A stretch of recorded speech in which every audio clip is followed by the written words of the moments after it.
Morning, risers. James on the Rise Trucks. Got a nice little project today for you.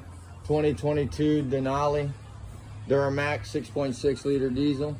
We're about to put in a dual tank Hornblaster spare tire delete kit in. Remove the spare tire. This directly gets mounted to this bracket system. All your tanks get mounted. It's a whole complete unit, and then you just raise it right up into where your spare tire was, and you run your wiring and you connect it to the existing horn, and you probably save a lot of lives with these type of drivers out here. I know a lot of people don't like these horns, but this could save someone's life. A lot do it for the style, but I have one, and trailer come over on me one day, and I'm here today because of Hornblaster. So we're gonna get this done for you and get another video back to you on the results of it.